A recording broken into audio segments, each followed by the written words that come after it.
palavra de Deus, no livro de Salmos,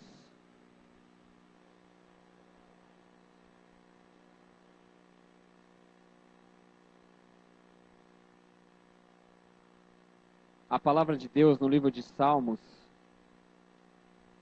no capítulo 46, diz assim, ó. Olha o que Davi escreveu para Deus. Deus é o nosso refúgio e a nossa fortaleza, socorro bem presente nas tribulações. Portanto, nós não devemos temer nada, ainda que a terra se transforme em montes e os montes se abalem no seio dos mares, ainda que as águas tumultuem e espumejem na sua fúria, e os montes se estremeçam. Há um rio cujas correntes alegram a cidade de Deus, o santuário das moradas do Altíssimo. Deus está no meio dela, jamais se abalará. Deus o ajudará desde o amanhecer. Olha que lindo Deus falando para você, que Ele vai te ajudar desde o amanhecer. Brandam as nações, reinos se abalam, e faz-se ouvir a voz, e a terra se dissolve. O Senhor dos exércitos está conosco. O Deus de Jacó é o nosso refúgio. Se você acredita que esse Deus é o seu e o meu refúgio, eu vou te pedir um favor agora. Se põe de pé e vamos juntos orar a Deus, dizer a Ele que Ele realmente é o nosso refúgio, é o nosso socorro, independente do momento que estamos passando. Vamos fechar nossos olhos? Vamos falar com Deus?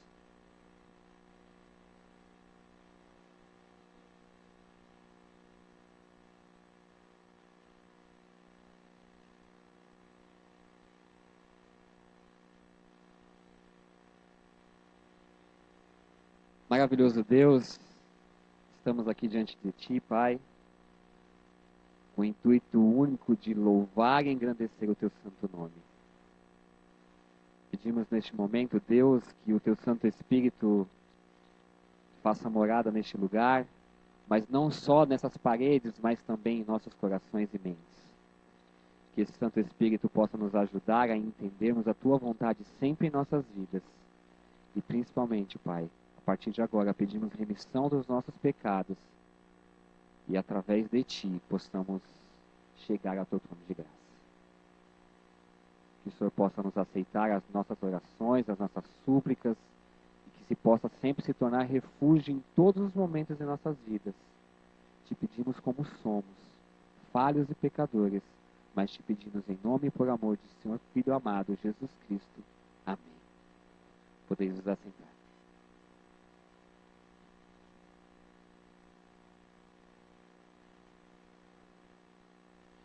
Bom dia, queridos irmãos. Nós estamos com um número bem expressivo de irmãos e amigos nessa manhã e nós precisamos da união e da colaboração de todos. Já estão sendo colocadas algumas cadeiras adicionais, mas se porventura você tiver espaço ao seu lado, que puder ceder para alguém assentar-se ao seu lado, por favor faça isso de forma que todos possam vir, entrar ao templo para poder adorar. Então, se você tiver um espaço aí que você reservou para alguém, essa pessoa não está, por favor, ceda, porque as diaconisas e os diáconos estão procurando lugares para poder colocar as pessoas que estão aqui essa manhã. Então, uma bolsa, talvez que você tenha, guarde ela, enfim. Então, fica aí o pedido para que você faça isso, para que mais pessoas possam afluir. E quando as diaconisas forem até você, você indique, olha, tem uma vaga aqui ao meu lado, pode pôr alguém para sentar aqui ao meu lado. Tá bom? Era esse o recadinho. Um feliz sábado a todos. Valeu.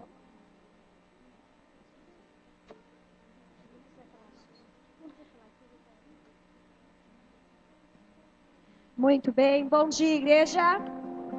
Eu sei que vocês já devem ter dado bastante bom dia hoje, mas hoje eu estou aqui neste momento para uma homenagem especial para os nossos queridos papais. Quem é papai aqui, levanta a mão. Tem papai que é papai 2 vezes, né? Que já é vovô. E nós estamos muito felizes porque você está aqui. E a nossa igreja quer desejar a você um feliz Dia dos Pais e desejar que você seja um pai segundo o coração de Deus. Um pai amoroso, um pai presente. E o Ministério da Criança, juntamente com outros departamentos, preparou uma singela homenagem hoje. No sábado que vem, nós teremos um almoço especial para os papais do Ministério da Criança. E teremos a nossa lembrancinha. Não fiquem tristes, papais. Nós encomendamos a lembrancinha de vocês e houve um problema lá na loja em que foi encomendado e eles não conseguiram entregar. Mas semana que vem vocês terão a lembrancinha de vocês. Fiquem tranquilos. E nós vamos começar aqui com um jogral pelas nossas juvenis, Camille, Mariana e Evelyn. As mãos de papai, como esquecê-las? Elas sempre providenciaram meu abrigo, meu sustento e meu ensino. As mãos de meu pai são as mais fortes, cheias de honestidade. Tímida às vezes, na sua simplicidade, acenando-me quando vai trabalhar. Neste sábado bonito, no seu dia, meu pai, data em que o comércio anuncia os seus presentes. Porém, por mais que eu tente, não consigo encontrar um presente verdadeiro para entregar a você, que tem as mãos de guerreiro, as mais bonitas que eu já vi. Essas mãos tanto cuidaram de mim, em toda a minha existência, que às vezes me aparecem as únicas que eu já conheci. Mãos que me abençoam e me protegem. Com firmeza e carinho na vida me mostram um caminho. Obrigada, Senhor, por meu Pai. Verdadeiro sentinela em vigia sem fim, sempre zelando por mim. Oh, meu Deus, eu te agradeço pelas mãos de meu Pai. As mais mãos diligentes abrindo a Bíblia e unidos tão bonitas para orar. Orar por todos lá em casa e pelo mundo inteirinho. Pois o coração de papai é mesmo um jardim imenso. Ensolarado, lindo, sem fronteiras. Papai, em tempo de agradecer, eu não poderia esquecer suas mãos tão cheias de amor. E não esqueço, Senhor, o quanto lhe quero bem. Portanto, peço sua bênção, meu Pai, e que Deus vos abençoe também. Feliz Dia dos Pais! Muito bem, acho que cabe um aceno aí. Os papais, todos gostaram. Eu vou chamar aqui mais um grupinho dos juvenis e alguns primários. E nós temos uma mensagem musical que eles ensaiaram para cantar aí para os papais.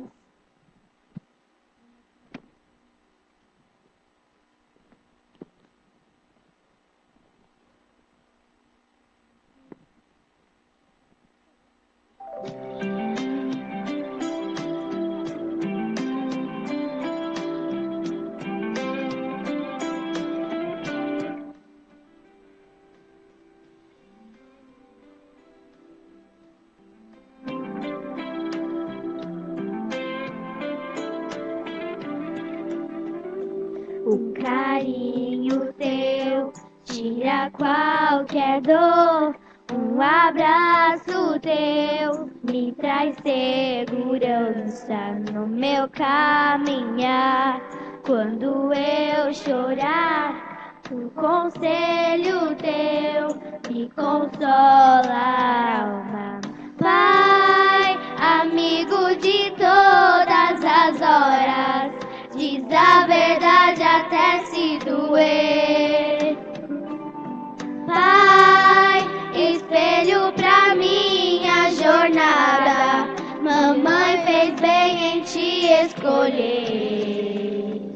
Me ensinou a amar, me ensinou a sonhar. Se hoje estou aqui, eu devo a ti.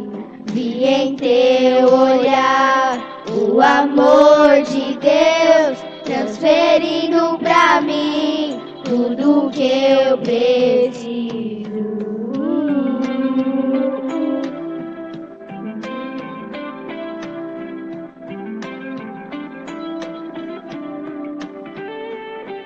Carinho teu tira qualquer dor.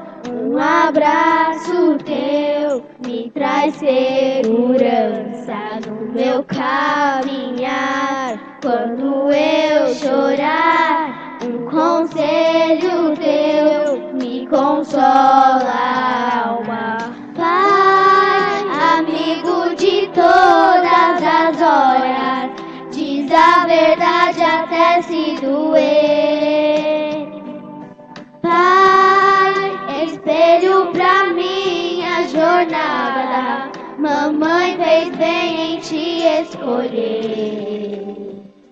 Me ensinou a amar, me ensinou a sonhar. Se hoje estou aqui, eu devo a ti.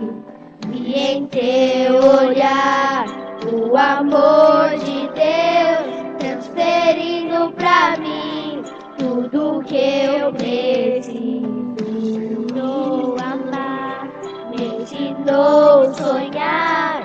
Se hoje estou aqui, eu devo a ti.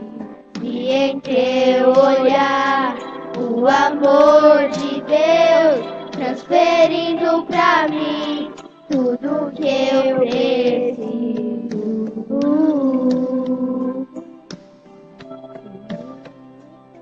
Não esqueci das histórias contadas pra eu dormir.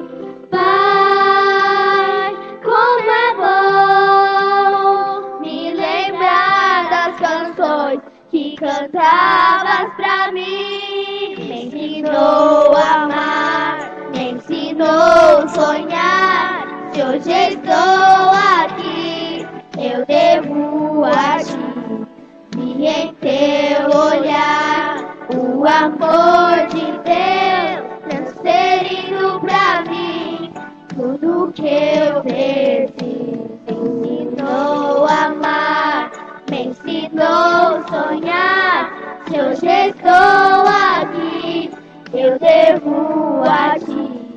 Vi em teu olhar o amor de Deus, transferindo pra mim tudo que eu preciso.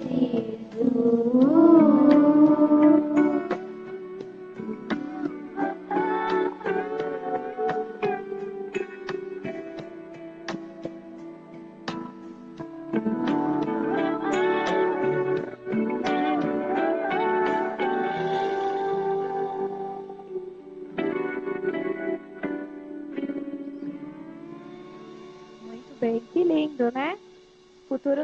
Futura geração aí de cantores. Agora eu quero oferecer uma oração, em especial aos nossos papais. Vou pedir para os papais se colocarem em pé. Eu sei que vocês devem estar aí emocionados, tocados aí com a canção, com o jogral que teve. Então vamos orar. Querido e maravilhoso Deus, nós te louvamos, meu Deus, porque o Senhor colocou os pais para ser a sua representação aqui na terra. E que o Senhor possa estar com cada pai que está aqui presente nesta manhã.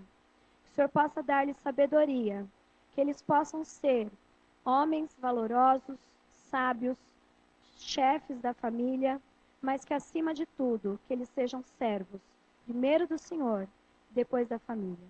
Que o Senhor abençoe ricamente as famílias da tua igreja. Que o Senhor abençoe os pais, abençoe os filhos, que possam também dar alegrias às famílias. Continua conosco, são essas as bênçãos especiais que rogamos e desde já agradecemos, no doce nome de Jesus. Amém.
Prazos ao Senhor, que é onisciente, sábio e criador. Cabe a mim reconhecer que quem fez tem o poder, e o infinito é o tempo do autor.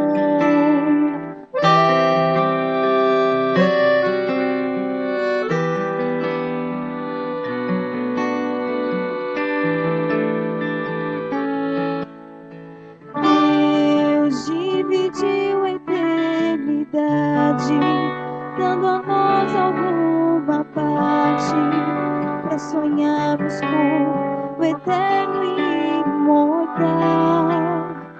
São 24 a cada dia, ora dores, ora alegria, um pouco pra dormir e trabalhar.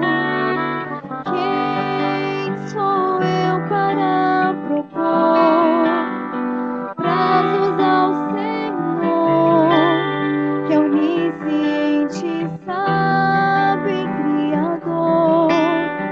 Cabe a mim reconhecer que quem fez tem o poder, e o infinito é o tempo do autor.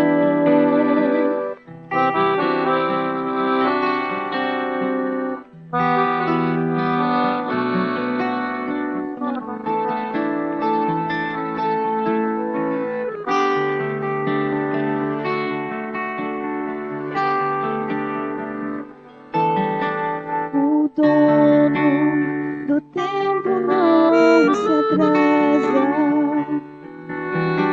O tempo do dono não tem fim. A Deus cabe o tempo da promessa. Ter fé, cada dia cabe a mim. O dono do tempo não se atrasa. O tempo do dono não tem fim. A Deus cabe o tempo da promessa.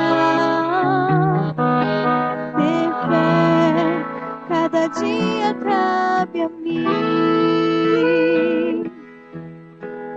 Quem sou eu para propor prazos ao Senhor, que é onisciente, sábio e criador?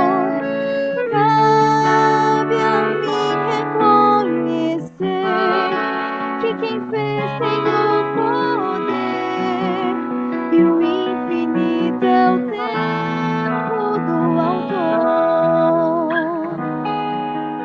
O infinito é o tempo do autor. O infinito é o tempo do autor.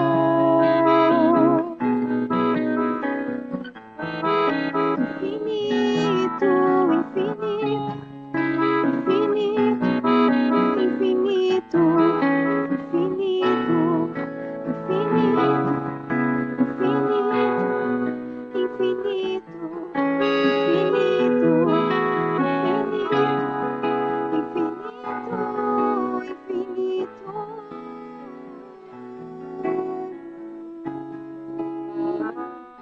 amém.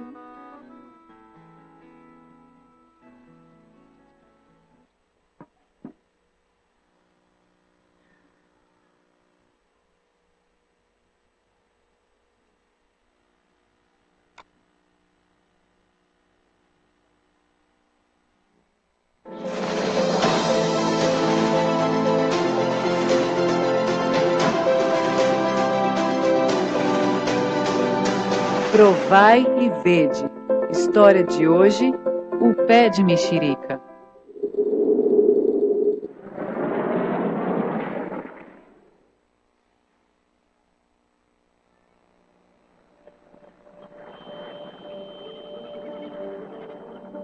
Chupar uma mexerica aqui, filho? Pois é, deve estar doce. Do jeito que tá aqui, vou comer mais 5. E você?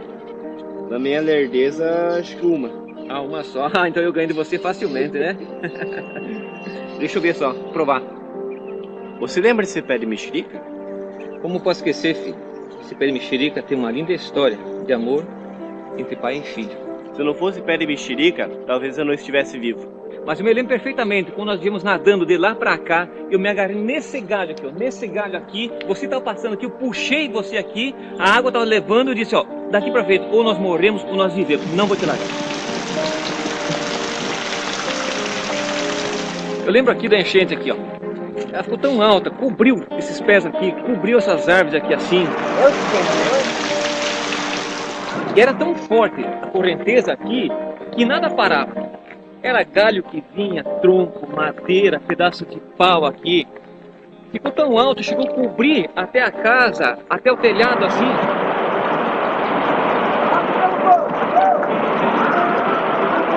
A correnteza, ela vinha daqui assim, correnteza pegando. Era frise, era os baldes, era a caixa. Tudo que havia, não tinha como parar. A correnteza era muito forte aqui na frente, aqui nós não podíamos passar para lá. E aqui nós esperamos o socorro chegar de barco. Essa história parece triste, mas não é. É uma história de salvação, de milagre de Deus. Precisa ser contado para todo mundo. Ao voltarmos aqui, filho, não tem como esquecer tudo aquilo que passamos. Mas é o grande momento em nossa vida para nos lembrarmos do grande amor de Deus por nossa família. Oi, Meire. Oi, Mike. Tudo bem?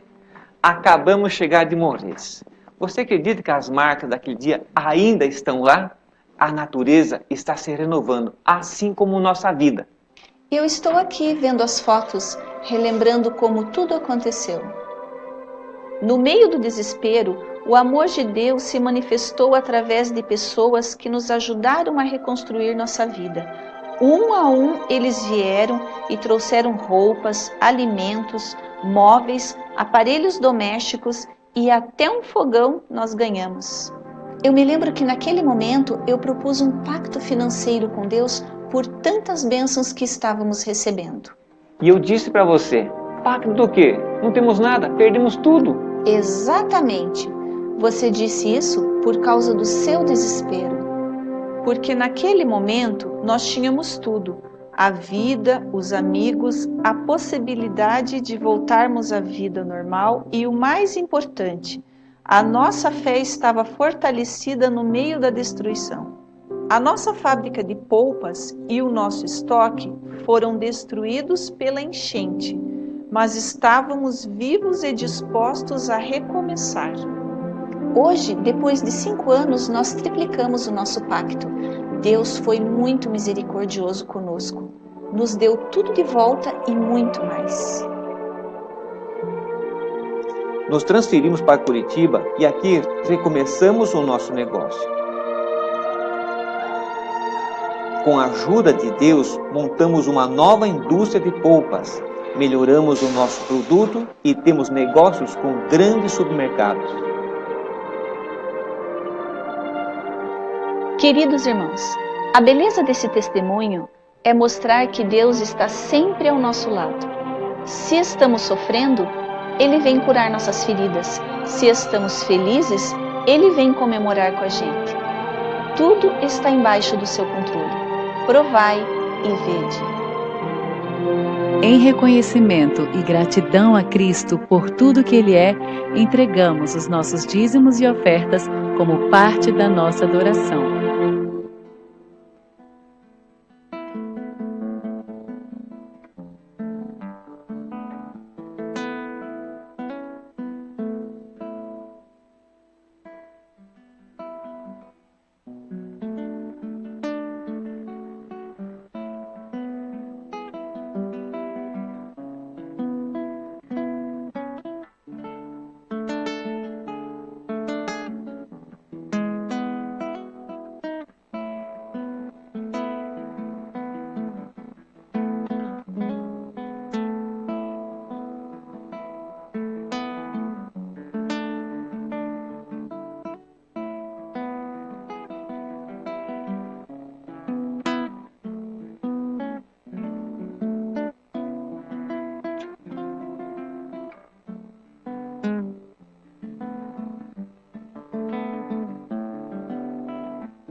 convidar você a mais uma vez fechar seus olhos.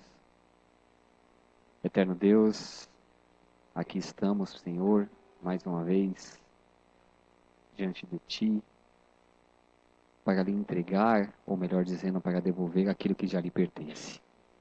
Que o Teu Santo Espírito e os Teus santos anjos possam ajudar na condução e principalmente no destino final desses dízimos, dessas ofertas. Que eles possam abreviar a volta de Jesus a essa terra e que assim possamos vê-lo face a face o mais breve possível. Pedimos que abençoe também a cada doador, que o Senhor possa sempre manter a vida deles e nunca deixar que nada os falte. São as bênçãos que pedimos por Jesus. Amém.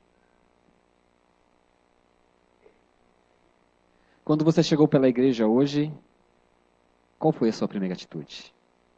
Eu gosto de observar as coisas. Eu vejo que muitos chegam, oram, outros agradecem.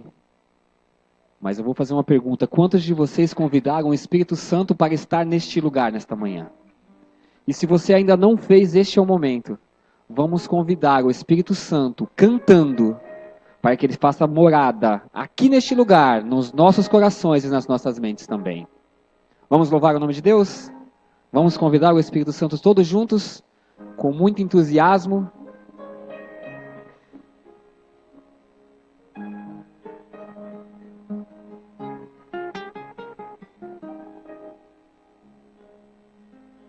Venha Espírito Santo, com teu poder renovar.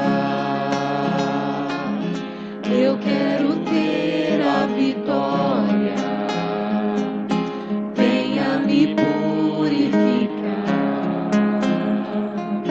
venha guiar o teu povo e convencer corações,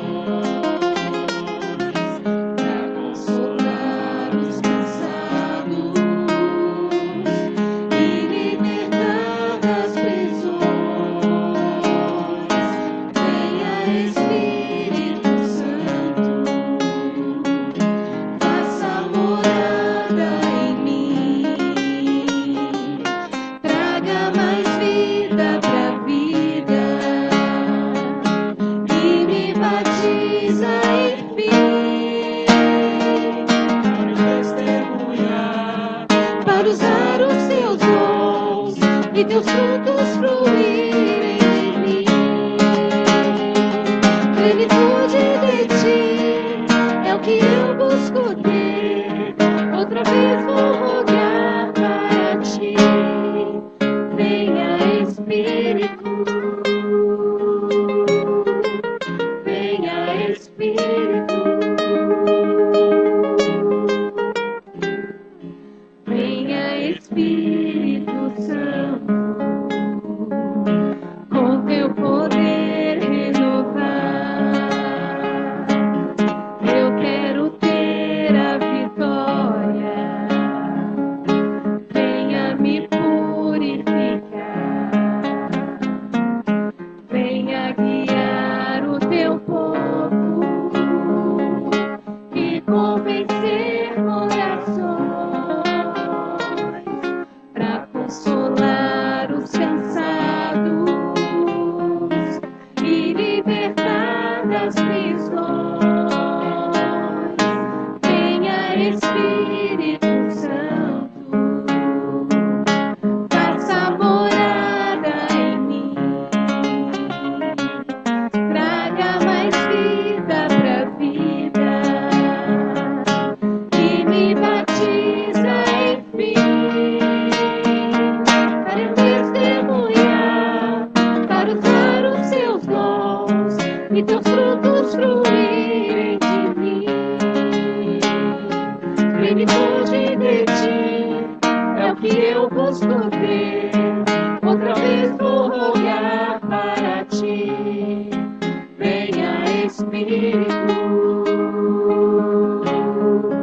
venha Espírito.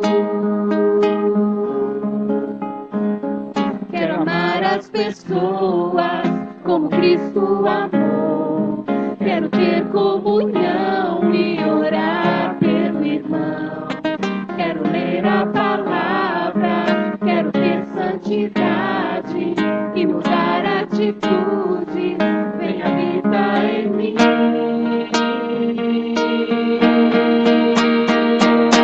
Testemunhar para usar os teus dons e teus frutos fluírem de mim. Plenitude de ti é o que eu busco ter. Outra vez vou rogar para ti. Venha Espírito, venha Espírito, venha Espírito.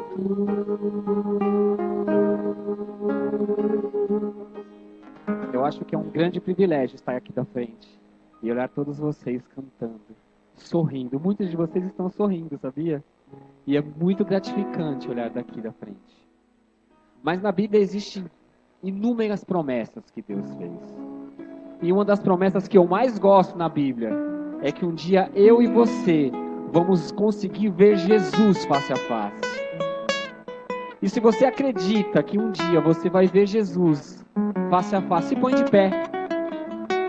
E vamos juntos cantar essa música. Pois nós um dia o veremos. E Ele um dia vai entregar uma coroa de ouro para mim e para você também.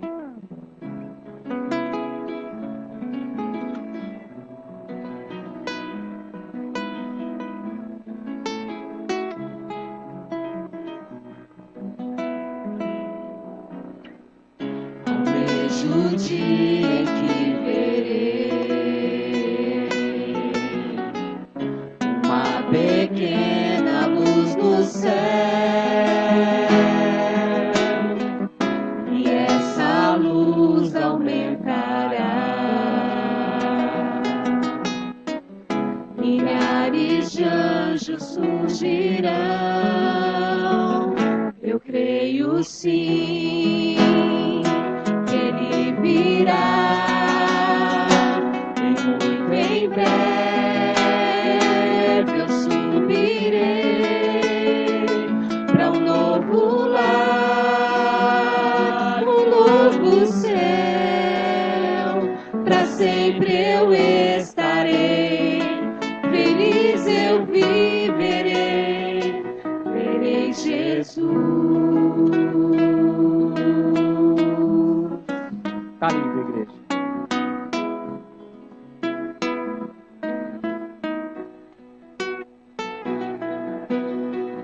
A voz de Deus irá soar,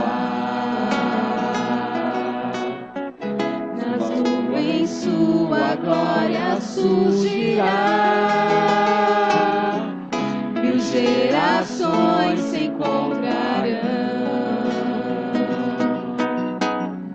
e para sempre louvarão. Eu creio sim, Ele virá e muito em breve eu subirei para um novo lar, um novo céu. Para sempre eu estarei, feliz eu viverei, verei Jesus.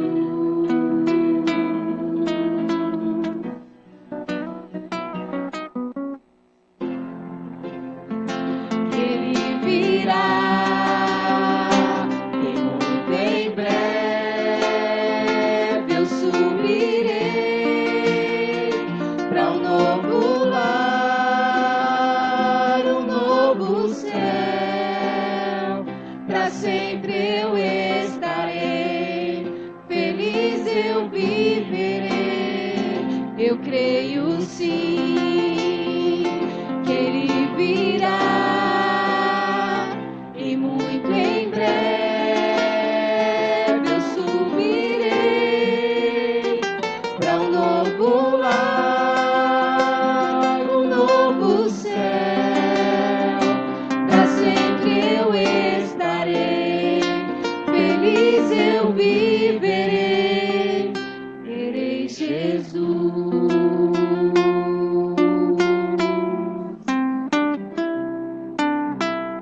vocês almejam esse dia? Ver Jesus face a face. Eu não sei por que você veio aqui essa manhã. Eu sei que talvez no seu coração existe algum pedido, alguma coisa que você precisa entregar para Deus neste momento. Normalmente nós chamamos as pessoas para vir aqui à frente, mas a igreja está bem cheia e graças a Deus a igreja está bem cheia. E se você tem alguma coisa para entregar para Deus neste momento, a gente vai fazer diferente. Enquanto a gente estiver cantando, você vai levantar a sua mão e vai dizer para Deus: Pai, eu quero te entregar isso. E no final dessa canção, nós vamos entregar mais uma vez a sua súplica, o seu desejo ao Pai Criador. Vamos orar a Deus e vamos colocar na mão dele tudo aquilo que há de angústia no seu coração, porque ele é o único e capaz, e que pode e que quer resolver todos os seus problemas.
Esse é o momento que nós vamos orar e falar com o Criador. Incline a sua cabeça. Vamos conversar com Deus. Maravilhoso Deus e Pai, estamos aqui nessa manhã para exaltar e engrandecer a pessoa maravilhosa de Jesus Cristo. Que o Teu Espírito Santo repouse sobre cada adorador que veio a este templo. Se há alguém aqui vivendo um drama financeiro, um drama emocional, alguém que está enfermo, hospitalizado, Senhor, em nome de Jesus Cristo, renove a esperança no coração deste Teu filho, desta Tua filha. Dentro de mais algumas horas, algumas pessoas irão selar a vida com Cristo através do batismo. Confirme, ó Deus, essa decisão no coração de cada uma dessas pessoas. E aqueles que ainda estão estudando a Tua palavra, que tomem a sua decisão, porque ainda há tempo. Senhor, quero pedir também pela Marcelene, pelo seu esposo Theo, que nos assistem online, que o Senhor os abençoe onde se encontram. E se houver mais alguém que está nos assistindo pela internet, que o Senhor abençoe este filho, esta filha que nos assiste via online. Abençoe cada adorador que veio a este templo, em nome de Jesus. Amém, Senhor.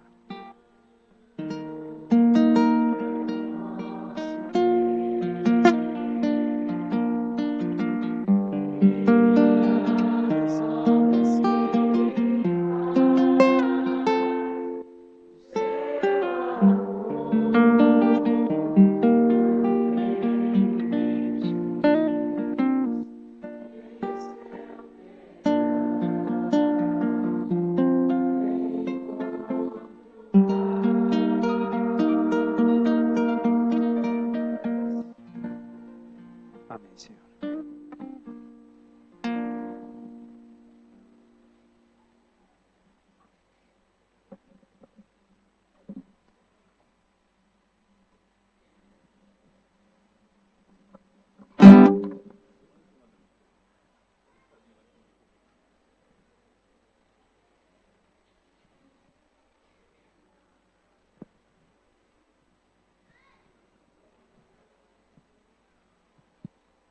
estendemos as boas-vindas a todos.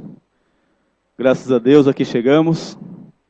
O Espírito Santo fez uma obra em nossa vida, abriu nosso entendimento e nos fez compreender o plano da salvação. E hoje entendemos de onde viemos, onde estamos e para onde vamos. Graças a Deus, Jesus deu sentido à nossa vida. E nós sabemos para onde vamos. Estamos em um mundo atribulado, cheio de demônios, de problemas, de dificuldades, mas nós sabemos para onde vamos. E temos motivo para marchar, apesar dos pesares. Jesus em breve voltará para buscar os seus fiéis. Então, parabéns a você que fez a melhor escolha do mundo, a melhor escolha da vida, entregar a vida a Deus, estudar a palavra e se preparar para a volta de Jesus. Meus amigos, queria reforçar o anúncio de que hoje à noite, às 7h30 da noite, teremos aqui uma linda festa batismal. Faça planos para você estar aqui hoje à noite, nessa festa batismal. Então muitas pessoas estarão testemunhando publicamente a sua aceitação a Cristo através do batismo. E se tem alguém que já tomou a decisão pelo batismo e a sua ficha não foi preenchida ainda, fale conosco para que possamos preparar a sua ficha de batismo, para que você também seja batizado e tenha o seu nome no livro da vida do Cordeiro. Então hoje à noite vamos ter uma festa batismal muito linda aqui. Lembrando que amanhã, domingo à noite, vamos ter um tema espetacular que vai servir de base para toda a sua vida como cristão na Terra. O tema de amanhã à noite. Enfim, nós vamos aprofundando os temas cada vez mais. E ainda nesta semana que entra, no meio dela, vamos entrar nas profecias de Daniel e Apocalipse. E vamos entender grandes coisas. Então faça plano para você não perder nenhuma noite daqui para frente. Tá bom? Na sequência dos temas de profecia, vamos estudar sobre o dom de línguas. 2 noites aqui só sobre o dom de línguas. Detalhadamente, tudo o que a Bíblia fala sobre o assunto. Vamos estudar também sobre verdadeiros e falsos profetas. Vamos estudar sobre revelações, como saber se uma revelação vem de Deus ou não. E o dom de profecia na igreja remanescente. Enfim, temos grandes temas pela frente aí. Então hoje à noite é o batismo e todos estão cordialmente convidados. Então hoje o tema de hoje à noite vai ser voltado para o batismo. Mas amanhã à noite vai na sequência do tema de agora pela manhã. Muito bem. Ontem estudamos aqui, irmãos, sobre a justificação pela fé e a primeira tábua da lei de Deus. Os 4 primeiros mandamentos. E agora pela manhã vamos falar sobre a justificação pela fé e a segunda tábua da lei. Então vamos abrir a palavra? Abra a sua Bíblia no Evangelho de João. Evangelho de João, capítulo 14. Vamos recapitular um pouquinho só de ontem, para facilitar o entendimento de hoje.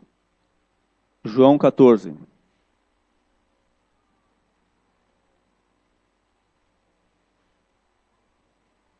Evangelho de João, capítulo 14. A imagem não fica maior do que isso não, né? Cadê o nosso amigo do som lá? Ele não está me vendo. Nós queremos aproveitar para estender nosso abraço e as boas-vindas aos nossos internautas que estão nos assistindo através do Facebook, da internet. Que Deus abençoe ricamente a você e sua família. E esperamos sua visita aqui, hein? Está convidado. Meus amigos, ontem estudamos e vimos aqui e lemos na Bíblia que a salvação é pela graça, por meio da fé, e que nem a graça nem a fé vem de nós. É um dom de Deus, é um presente que Deus nos dá. E nós vimos ontem que a graça tem que ver com o plano da salvação em Cristo Jesus. A salvação não vem por obras para que ninguém conte vantagem. Para que ninguém bata no peito e fale, eu mereço, porque eu deixei de fumar, eu deixei de beber, eu deixei de ir para as baladas, eu guardo o sábado, eu não como carne de porco, eu faço isso, eu faço aquilo. Não. A salvação não vem por obras para que ninguém conte vantagem. Se a salvação fosse por obras, seria uma corrida desenfreada para ver quem faz mais para merecer o céu. E talvez os ricos teriam maior possibilidade de entrar no céu do que nós todos. Porque tem muito dinheiro, pode fazer muitas boas obras, ajudar os pobres, e muitos pobres, e entrar no céu porque ajudou os pobres. Mas ajudar pobre não salva ninguém. Nem você e nem quem é ajudado. A salvação está no sangue de Cristo. Nunca se esqueça disso. Então eu não sou salvo porque eu sou pastor. Eu posso ser pastor e ficar de fora do reino dos céus. Se eu não me agarrar a Cristo cada dia. Porque é nele e por ele. Não tem outro jeito. Então lembre-se que a salvação não vem por obras. Aí você sabe porque eu devolvo dízimo. Não.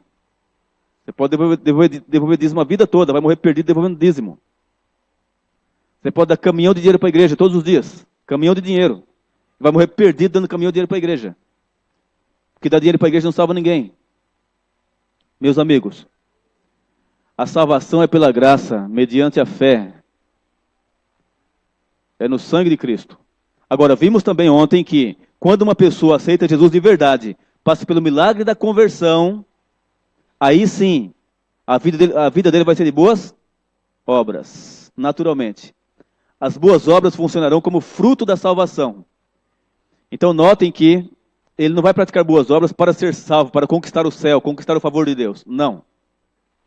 Mas porque já foi salvo por Cristo. Agora, por amor a Cristo, ele vai praticar aquilo que Deus pede para ele. E então, se Deus fala, filho, tem que devolver o dízimo, ele fala, com prazer, pai. Filho, tem que guardar o sábado, com prazer, pai. Filho, não coma carne de porco, com prazer, Senhor. Então, quando a pessoa aceitou Jesus, ele tem prazer na lei do Senhor. E ele não vai guardar a lei para ser salvo, percebe? Mas porque já foi resgatado pelo sangue de Cristo. Então, esse é o papel da lei e o papel de Cristo. Então, os 10 mandamentos da lei de Deus, olha, funcionam como se fosse um espelho. Imagine você que tem um espelho aqui na minha mão, ó. E olho através do espelho e vejo meu cabelo despenteado. Eu posso pegar o espelho e pentear o cabelo? Não dá certo. Por quê? Porque a função do espelho não é pentear cabelo. A função do espelho é somente o quê? Mostrar minha situação. Meu cabelo despenteado, a sujeira no meu rosto. Mas o espelho não pode pentear o cabelo e nem tirar a sujeira. Se eu quiser pentear o cabelo, eu tenho que ir lá, ó, pegar água, quem sabe, né, passar uma mão molhada, um gelzinho, um pente. Então a função do espelho não é pentear o cabelo. Assim funciona os 10 mandamentos, a lei de Deus. Como um espelho. Mostra o seu pecado, mas não tem poder de tirar o pecado.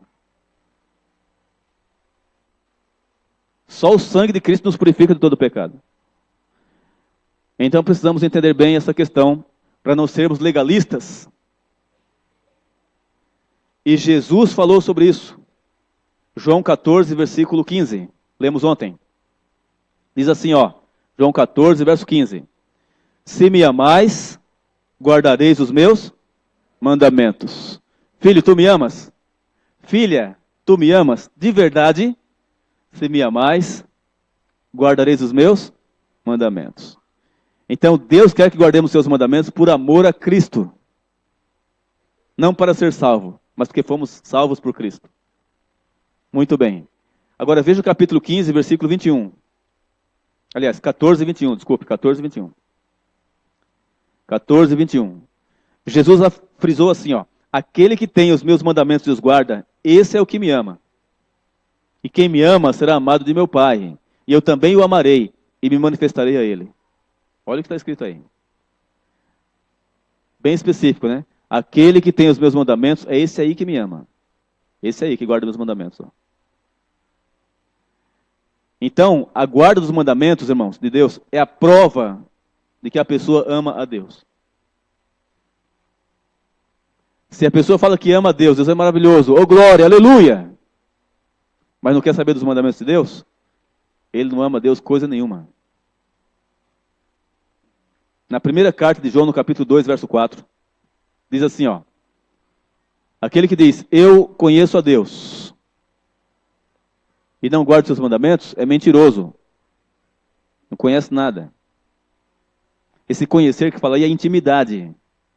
Eu tenho intimidade com Deus, mas não guarda os seus mandamentos, é mentiroso, não tem nada, não conhece nada. Aquele que conhece a Deus tem prazer na lei do Senhor, por amor a Cristo, pelo que Deus fez por nós na cruz do Calvário.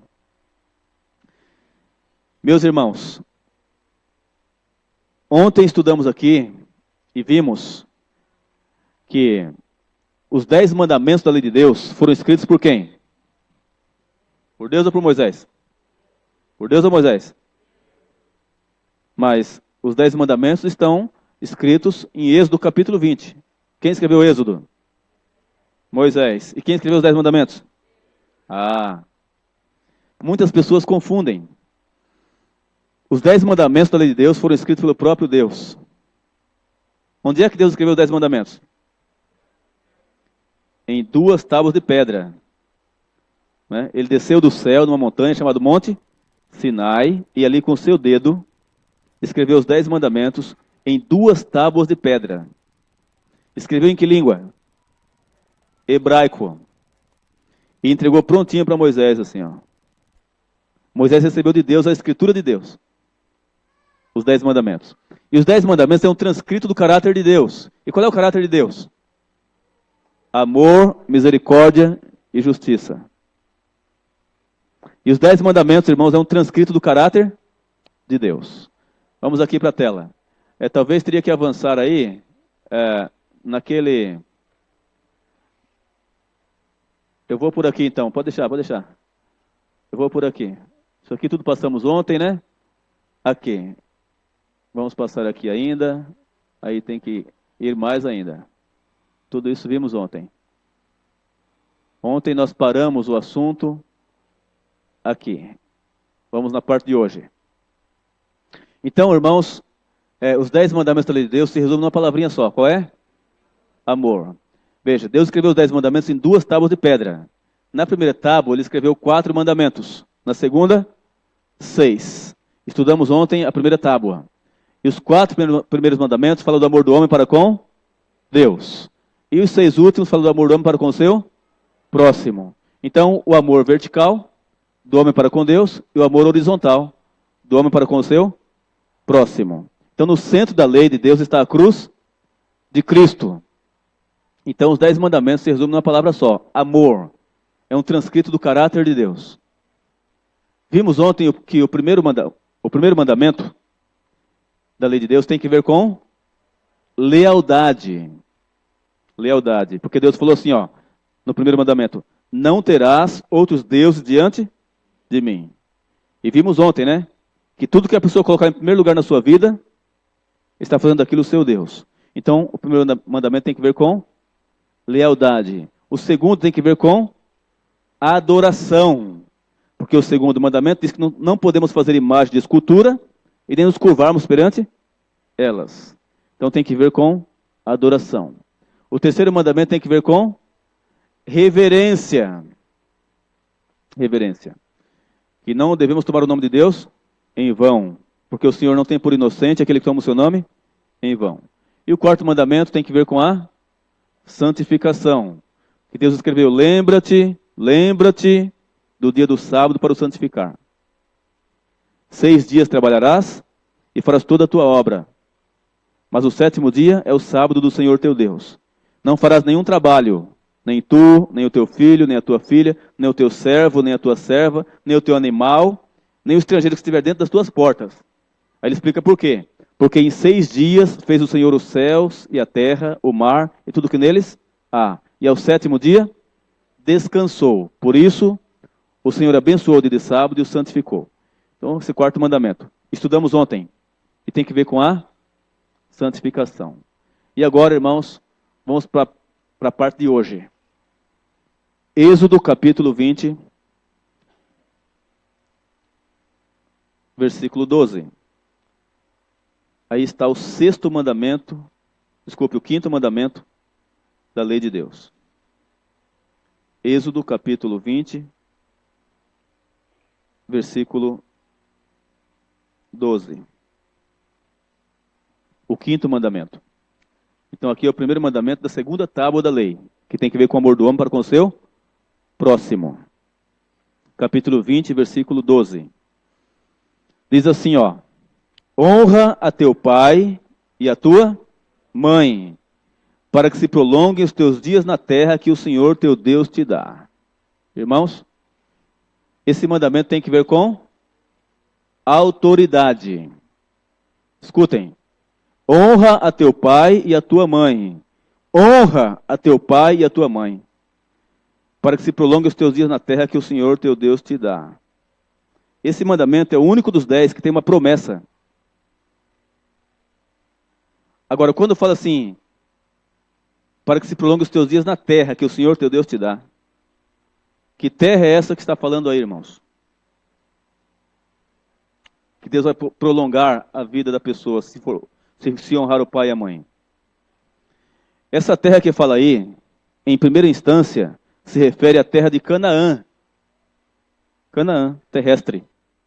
Olha, o povo de Deus ficou escravizado no Egito por cerca de 400 anos.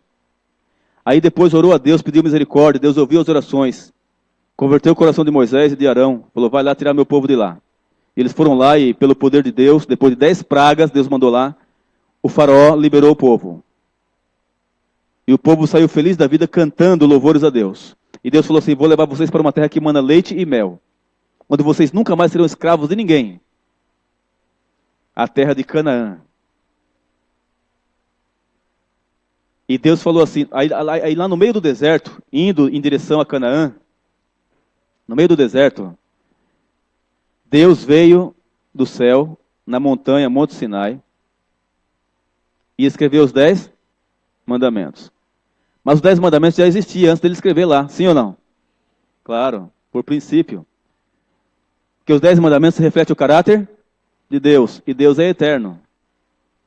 Só que no Monte Sinai, os 10 mandamentos foram escritos, adaptados ao povo de Israel, que saiu do Egito como animais, rebeldes. E então, ali no Monte Sinai, ao escrever os 10 mandamentos, no 5º mandamento ele diz, honra a teu pai e a tua mãe, para que se prolongue os teus dias na terra que o Senhor teu Deus te dá. Ele se referia à terra de Canaã. Havia, irmãos, uma grande mortalidade infantil no Egito. E Deus agora promete que se eles honrassem o pai e a mãe, ninguém ia morrer antes de 100 anos de idade. Lá na terra de Canaã. Então, em primeiro lugar, se refere à terra de Canaã. Mas, irmãos, Israel, como nação, não cumpriu os reclamos divinos. Escutem. E agora, as promessas feitas para Israel, como nação, passou para o Israel mundial. E o que é o Israel mundial? Toda pessoa, em qualquer canto do mundo, que aceita Jesus e os mandamentos de Deus, é chamado pela Bíblia de povo de Israel. Porque Israel significa aquele que lutou com Deus em oração e foi perdoado. Então toda pessoa, em qualquer canto do mundo, irmãos, que aceita Jesus e os mandamentos de Deus, é chamado povo de Israel. E então as promessas feitas para Israel nacional, passou para o Israel mundial, não com seus detalhes. Então, esse mandamento está dizendo o seguinte, porque nós fomos resgatados da maldição do pecado, sim ou não? Jesus nos salvou, não salvou? Aceitamos a Jesus. Estamos agora nos preparando para a volta de Jesus, para o reino do céu, para Canaã celestial. Então, esse mandamento diz assim, ó, não há lugar no céu para filhos rebeldes. Esse é o sentido do mandamento, para nós hoje. Irmãos, nenhum filho rebelde vai entrar no céu, irmãos. Isso é forte e delicado. Nenhum filho rebelde vai entrar no céu. Não há lugar no céu para um filho rebelde. Honra a teu pai e a tua mãe, diz a palavra, para que você possa entrar no céu, na Canaã celestial. Olha, vamos entender melhor esse mandamento. O que significa honrar o pai e honrar a mãe? Me ajudem. Hein? Respeitá-los. Respeitá-los, claro. O que mais? Obedecê-los. Amar, dispensar amor. Cuidar, né? Dar carinho ao pai, carinho à mãe. O que mais seria honrar o pai e a mãe? Provérbios 1:8. Marca aí onde você está. Marca aí. Depois de Salmos tem Provérbios. Provérbios 1:8.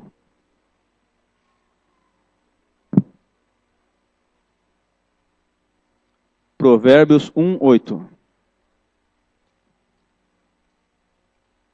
Vejamos aí o que diz a palavra. Provérbios 1:8. Diz assim, ó. Provérbios 1:8. Depois de Salmos aí. Vamos lá. Provérbios 1:8. Filho meu, ouve a instrução de teu pai, e não deixes a doutrina de tua mãe. Irmãos, o que Deus fala?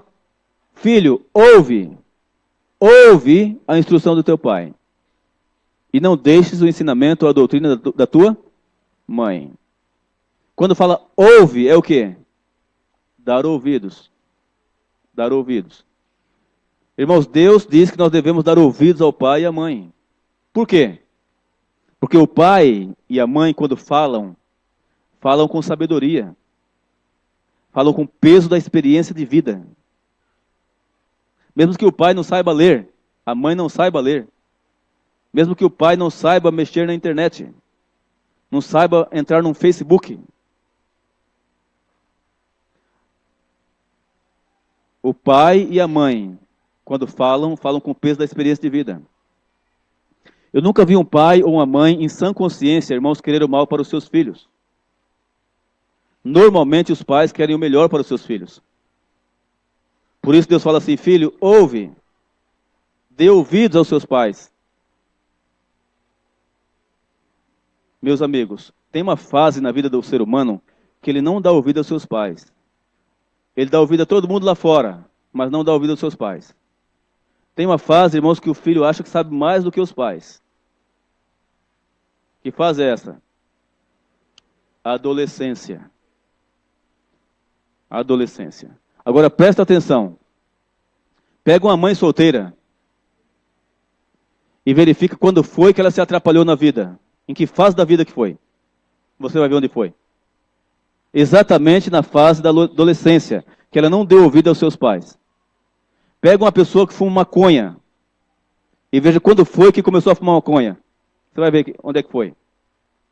Foi exatamente na fase que ela não deu ouvido aos seus pais, achou que sabia mais do que os pais. Pega um pai solteiro, veja quando foi que ele se atrapalhou na vida. Foi exatamente na fase que não deu ouvido aos pais. Meus amigos, é nessa fase que o diabo passa a rasteira na pessoa e compromete toda a sua vida futura. Na fase que o filho não dá ouvido aos pais. Então Deus fala, filho, ouve, dê ouvidos. Meus amigos, é muito feio quando o filho discute com o pai e discute com a mãe. A primeira lição que uma criança deve aprender é obedecer. Nenhum filho deve discutir com seu pai, discutir com a sua mãe. Meu pai, pernambucano da roça, andava com a peixeira na cinta. Meu pai nunca permitiu que discutíssemos com ele. Nunca. Se ele falasse uma coisa, nós tínhamos que apenas ouvir. Se você tentasse argumentar, ele falava assim, ó, por mais besta que eu seja, você vai saber do que tu e cala a boca. E falasse para ver, o couro comia. Era bem assim. Minha mãe, por várias vezes, cortou nossa língua. Tentasse discutir, batia na boca. Esse não é o método recomendado, mas estou dizendo que, através desse método aí, rude, na roça, nós aprendemos uma coisa. A não discutir com o pai, não discutir com a mãe. Aprendemos isso. E mesmo que nós estivéssemos certos e eles errados, a gente ficava quieto. E é bem assim que temos que ser, viu? Com os pais. Respeito à autoridade. Meus amigos, vamos ler um texto que está em Efésios. Depois de Coríntios. Efésios capítulo 6.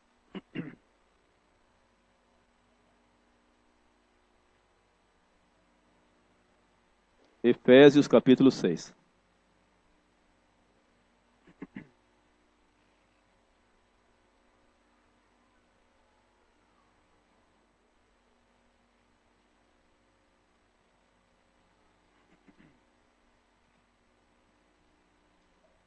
Efésios capítulo 6.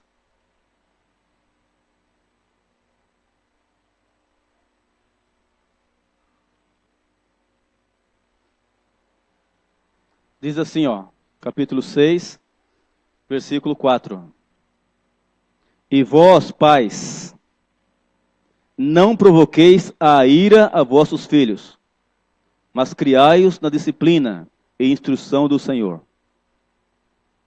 Então diz que os pais não devem provocar o quê?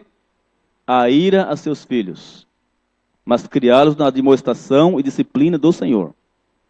O que significa isso? Por que Deus fala que os pais não devem provocar a ira a seus filhos? O que é provocar a ira aos filhos? Irmãos, provocar a ira aos filhos não significa que o pai ou a mãe não deve aplicar disciplina física. Não, não é isso. Quando falo que os pais não devem provocar a ira a seus filhos, é que os pais não devem agir com injustiça para com seus filhos. Não usar o seu poder de pai, poder de mãe para quebrar o ânimo do filho. Não agir com chantagem. A injustiça causa ira. Então, se o pai errar, tem que ter humildade de reconhecer que errou e pedir perdão para o filho. Não tem nenhum mal nisso. Nenhum pecado nisso. Nenhum rebaixamento sobre isso. Pelo contrário. É uma ótima educação que você está dando para o seu filho. Reconhecer que você errou. Então, não provoqueis a ira aos vossos filhos. Então, os pais têm que tomar cuidado com isso. Para não usar o seu poder para quebrar o ânimo do filho. Então, se o filho está errado aqui, ó, não trava meramente, mas mostra o caminho por onde tem que ir. Estão entendendo? Assim, olha, a disciplina física, veja, hoje a lei da palmada está aí, né? Mas isso é contrário à Bíblia, viu? Escutem, a Bíblia recomenda que os pais devem usar a vara como parte da disciplina de uma criança. Está escrito. Irmãos, se em cada casa tivesse uma varinha verde e fosse feito bom uso dessa vara verde, bom uso, o mundo seria diferente. A disciplina física, irmãos, não deve ser a primeira, mas deve fazer parte da educação de uma criança.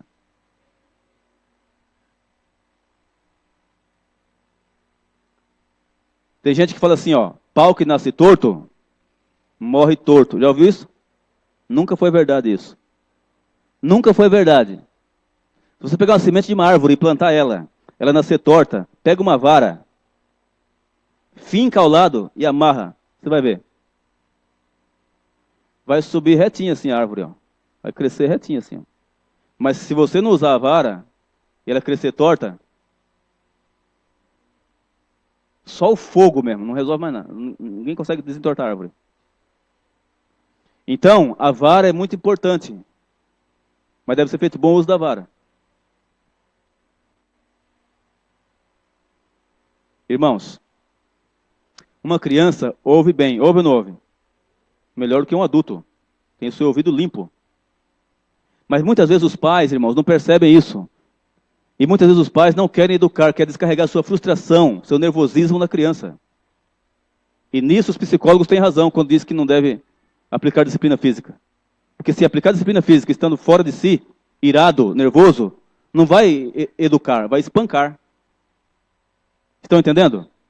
Então muitas vezes os pais não querem educá-los. Quer descarregar sua frustração e nervosismo na criança. Esse é o problema. Ó,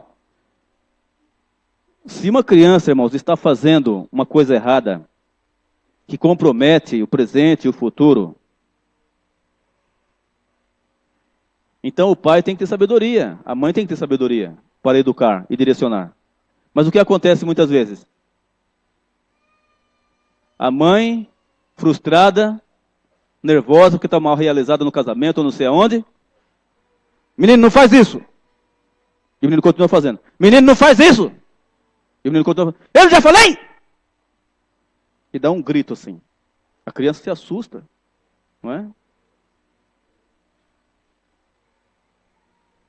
Mas a criança escuta bem, irmãos. Precisa gritar? Hein? Claro que não. Então, o que tem que fazer, irmãos? Se é uma coisa que está fazendo que compromete o presente ou o futuro, diga, filho, com firmeza, filho, ó, isso não. Entendeu? Se ele fizer de novo, filho, ó, assim não, é assim. Se fizer de novo, tá vendo aquela varinha lá? Vai apanhar com ela. Pronto. Fez de novo? Calmamente vai lá, pega a vara e aplica a disciplina. Ó, daqui para baixo. De preferência nas coxas. O grande problema, irmãos, é quando a pessoa frustrada, nervosa, seja o pai ou a mãe, pega o ferro de passar roupa e bate na cabeça da criança. Aí os psicólogos têm razão. Isso não é educação. Então, irmãos, veja. Chegou um recado aqui para um Corsa Prata CMA 8277. Comparecer urgente no local. Um recadinho aqui. Se alguém tem esse Corsa aí, Prata. Meus amigos, não provoqueis a ira a vossos filhos. Então, os pais é que dão a direção para os filhos, sim ou não? Mas lembre-se, o caráter de uma pessoa é formado praticamente, o alicerce do caráter, é formado de 0 a 7 anos de idade. Passou disso, só um milagre. Então tem que cuidar exatamente aí. Você dá a direção, né? Lembre-se da vara. Mas no lugar certo. Na hora certa. Meus irmãos, agora, tem algum momento na vida do filho que ele está desobrigado de obedecer ao seu pai ou à sua mãe? Tem. Em que momento, irmãos, o filho ou a filha não deve obedecer seu pai ou a sua mãe? Quando o pai ou a mãe, por falta de sabedoria, dá uma ordem contrária à palavra de Deus. Nesse momento, o filho está desobrigado de obedecê-los. Mas obedecer a Deus em primeiro lugar. Agora, é claro que um filho que obedece a Deus em primeiro lugar nunca desonra seu pai e nunca desonra sua mãe. Agora, tem algum momento na vida de um filho ou de uma filha que eles estão desobrigados de honrar o seu pai ou a sua mãe? Aí não. De honrar, não. Mas se a mãe for uma prostituta, esse filho tem que honrar a mãe? Tem que honrar a mãe. Não deve concordar com a atitude dela, com a atividade dela. Está errado mesmo. Mas é a sua mãe. E se o pai for um traficante, o filho deve honrar esse pai? Sim. Não deve concordar com a atividade dele, está errado. Mas deve honrá-lo, porque é o seu pai. Então nunca o filho está desobrigado de honrar o seu pai e a sua mãe. Então a honra, ela tem que ser sempre. Agora deixa eu perguntar aqui, quantos são filhos aqui? Deixa eu ver. Tem alguém que não nasceu aqui? Quando a gente lê esse mandamento, a gente só pensa nos nossos filhos, né? Mas se esquece que nós somos filhos também. E mesmo depois de casados, irmãos, mesmo depois de casados, devemos continuar honrando o pai e honrando a mãe. Nunca o filho ou a filha está desobrigado de honrar o pai ou a mãe. Nunca. Então entendemos esse mandamento, né? Honra teu pai e tua mãe para que possa entrar no céu um dia. No céu não há lugar para filhos rebeldes. Voltemos agora para Êxodo capítulo 20, lá onde você marcou. Aliás, vamos ver uma explicação aqui, inspirada por Deus, sobre a autoridade, sobre o quinto mandamento. Veja aqui, irmãos. Olha, os pais têm direito ao amor e respeito em certo grau que a nenhuma outra pessoa é devido. Olha bem, na terra os pais têm que estar em primeiro lugar.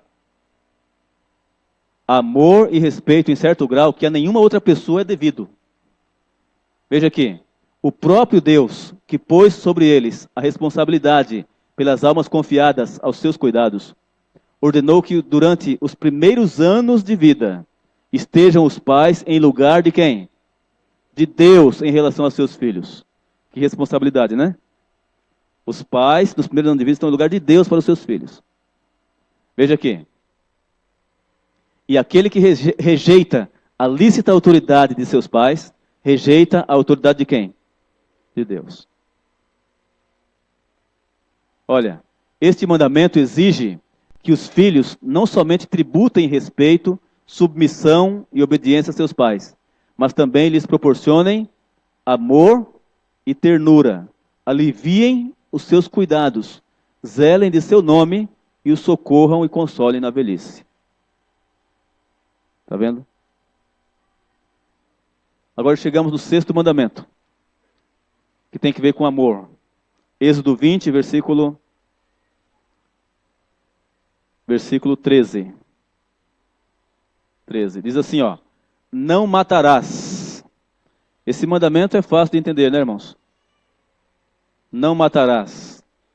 Não matar, irmãos, ele não tirar a vida do próximo, nem tirar a própria vida. Escutem. E como é que uma pessoa tira a própria vida? De várias maneiras. Tem pessoas que, desiludidas da vida, se enforcam. Outros se atiram de um viaduto. Alguns atiram contra a própria cabeça. Mas outros fumam. Irmãos, quando a pessoa fuma, o que ele está fazendo? Está se suicidando. Por quê? Cada cigarro fumado encurta a vida da pessoa em 14 minutos. Segundo o Dr. Linus Pauling, Prêmio Nobel de Química. Então, cada cigarrinho encurta a vida da pessoa em 14 minutos. É um suicídio lento. Está quebrando esse mandamento aí.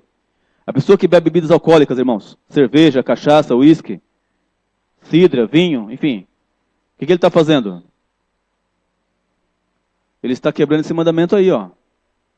Não matarás. Porque é sabido, irmãos, que a bebida alcoólica destrói diretamente os neurônios. Que são as células nervosas do cérebro, que dão equilíbrio para o ser humano. E que nunca mais se repõe esse negócio. Nunca mais. Por isso, a pessoa que toma bebidas alcoólicas também está quebrando esse mandamento que diz: não matarás. E tudo que a pessoa ingerir, que não é alimento, que não for alimento, ele está quebrando esse mandamento aí. Porque nosso corpo é o santuário do Espírito Santo.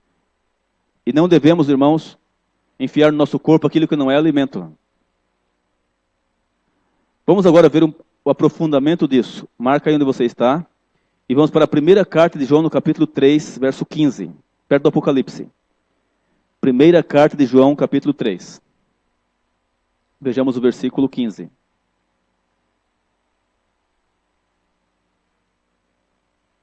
Primeira carta de João,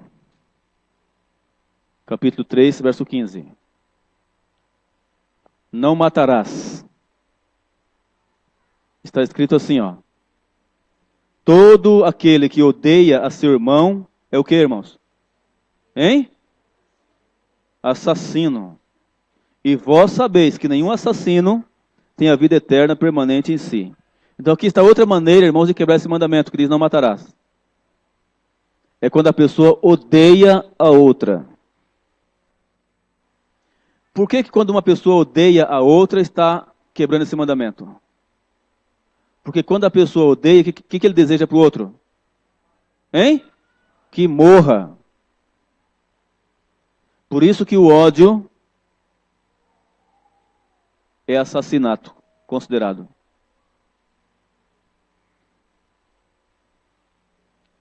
Meus irmãos, veja aqui. No hebraico, a palavra que aparece é retzá, para não matarás. Lo retzá, não matarás. E retzá significa assassinar intencionalmente, com ou sem violência. Ferir a própria imagem de Deus. Então é mais profundo do que o que a gente imagina. Quando fere a própria imagem de Deus,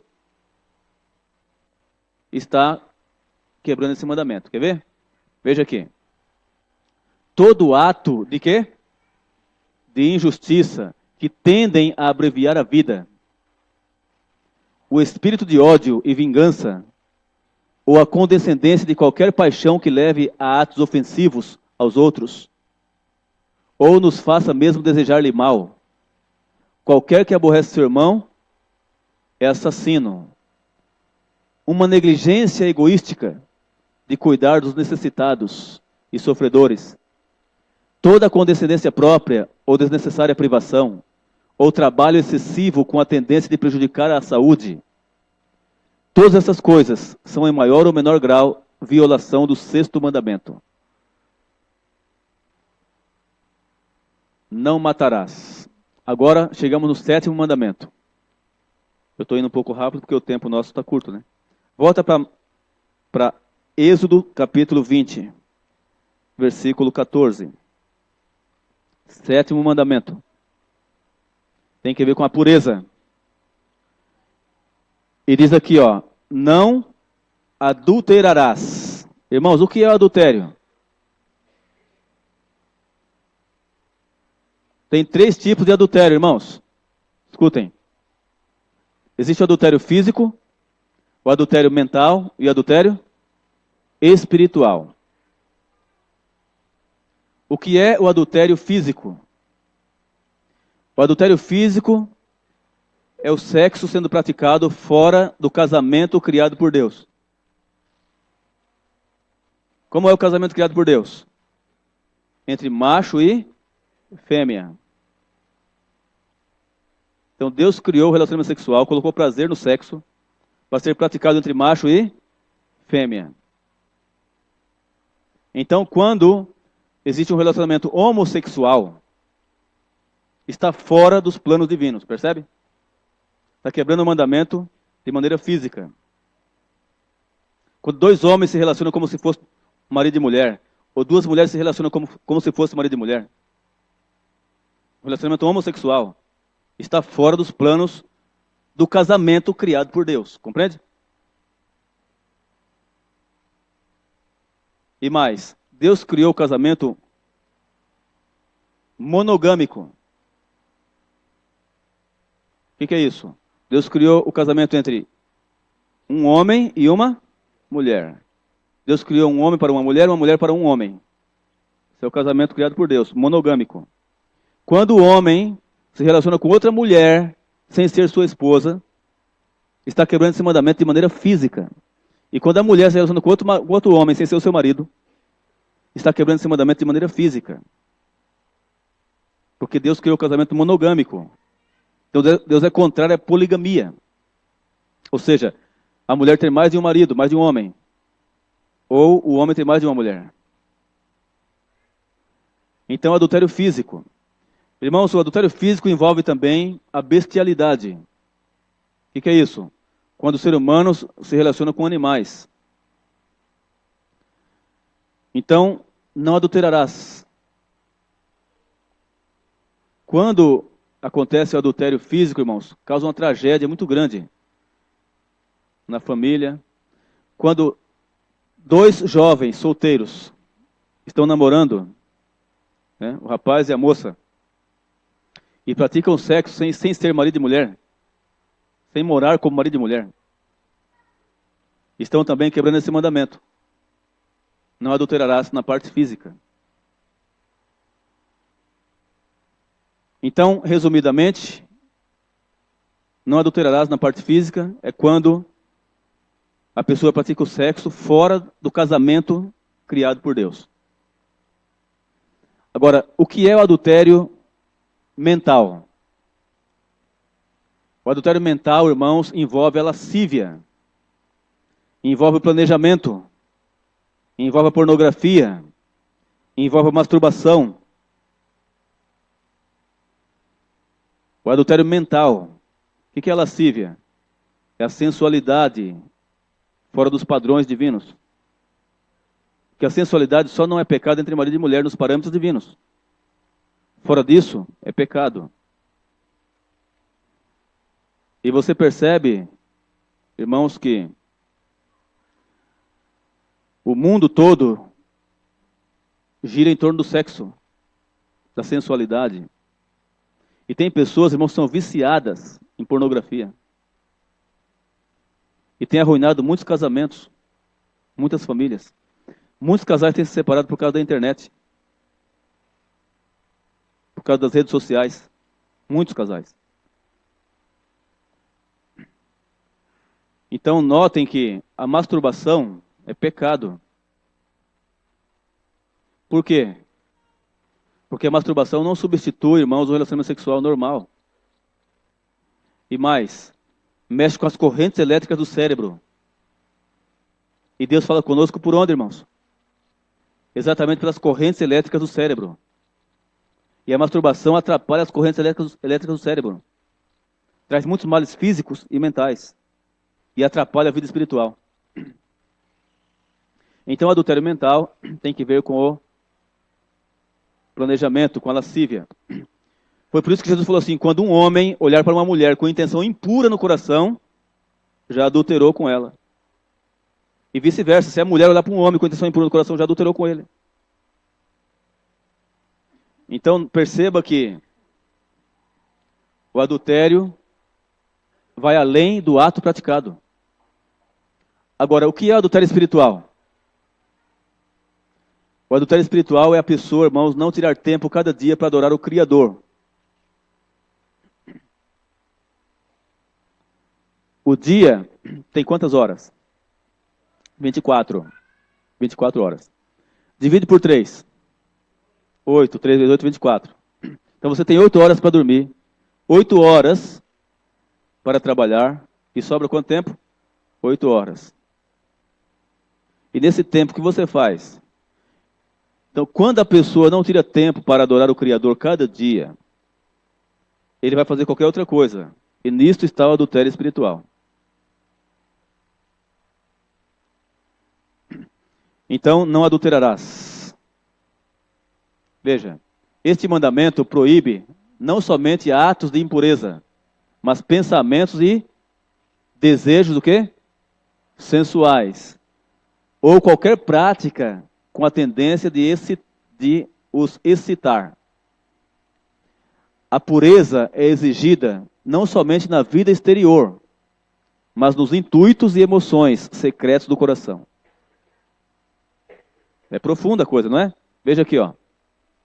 Cristo, que ensinou os deveres impostos pela lei de Deus, em seu grande alcance, declarou ser o mau pensamento ou o olhar tão verdadeiramente pecado como o é o ato. Agora chegamos, irmãos, no 8º mandamento. 8º mandamento. Verso 15. Êxodo 20, verso 15. Diz o quê? Não furtarás. Esse mandamento é fácil de entender, não é? Não furtar é você estar contente com o que tem. E não se apropriar daquilo que não lhe pertence. Respeitando que aquilo que é dos outros, é dos outros. Não furtarás. Esse mandamento é fácil de entender. Tem pessoas, irmãos, que são chamadas de mão leve. Tem facilidade de subtrair aquilo que é dos outros. Tem pessoas que trabalham na empresa X e trazem as coisas da empresa escondidas para casa. Tem mulher que trabalha na casa da patroa tal e traz as coisas da patroa escondidas para casa. Tem criança que está na escola e pega as coisas do coleguinha, traz para casa e fala para a mãe que achou.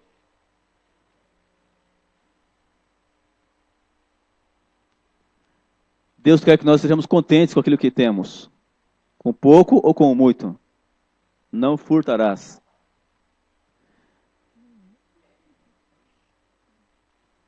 Vamos agora ler um texto para entender um pouco mais a profundidade disso. Malaquias, capítulo 3. É o primeiro livro antes de Mateus. Malaquias, capítulo 3. Olha o que está escrito aí. Capítulo 3, versículo 8. Malaquias 3, 8. Tem uma pergunta aí. Olha a pergunta que tem aí. É o primeiro livro antes de Mateus, né? Fácil de achar. 3, verso 8. A pergunta é: roubará o homem a Deus? É a pergunta. A resposta vem: todavia vós me roubais. E dizeis: em que te roubamos? Nos dízimos e nas ofertas alçadas. Então, quando uma pessoa, irmãos, tem entendimento e não devolve o seu dízimo e a sua oferta, ele está fazendo o quê? Roubando a Deus. Porque Deus pediu que cada pessoa deve devolver os dízimos e as ofertas, reconhecendo que tudo que você tem pertence a Ele. Ele é o dono de tudo. Então, quando a pessoa não reconhece Deus como sendo dono de tudo, acha que tudo que ele tem foi porque ele se esforçou, porque ele fez, porque ele planejou. Então ele está, irmãos, desonrando a Deus. Ele está roubando a Deus, tomando posse daquilo que não lhe pertence. Agora Deus fala forte contra isso. Olha o versículo 9. Com maldição sois amaldiçoados, porque me roubais, vós, a nação toda. É pesado ou não? Deus fala: filho, você vai ser amaldiçoado, porque você não está me devolvendo os dízimos e as ofertas. Vai ser amaldiçoado. É pesado demais. É melhor devolver logo. Concorda ou não? É melhor ser fiel logo. Porque Deus fala que vai ser amaldiçoado. É pesado isso aqui. Então não furtarás nem o homem e nem a Deus. Veja, irmãos, esse mandamento tem que ver com honestidade. Veja, condena o furto de homens e tráfico de escravos e proíbe a guerra de conquista. Condena o furto e o roubo. Exige estrita integridade nos mínimos detalhes dos negócios da vida. Irmãos, integridade nos mínimos detalhes dos negócios da vida. Veja aqui. Veda o quê? O engano no comércio e requer o pagamento dos débitos e salários exatos. Declara que toda tentativa de obter-se vantagem pela ignorância, fraqueza ou infelicidade de outrem é registrado como fraude nos livros do céu. Quando a pessoa se aproveita da fraqueza humana para tirar proveito. Irmãos, agora chegamos no 9º mandamento. Volta para Êxodo, capítulo 20, versículo 16. O 9º mandamento. Diz assim, ó: não dirás falso testemunho contra o teu próximo. O que significa esse mandamento, irmãos? Falso testemunho. O que é isso, falso testemunho? Envolve muita coisa, irmãos. Muita coisa. Dentre elas, a mentira. Dentre elas. Falso testemunho. Não dirás falso testemunho contra o teu próximo. Esse mandamento é muito profundo, irmãos. Olha, a Bíblia diz que o diabo é o pai da mentira. Então, nós temos que tomar cuidado para não mentir nem de brincadeira.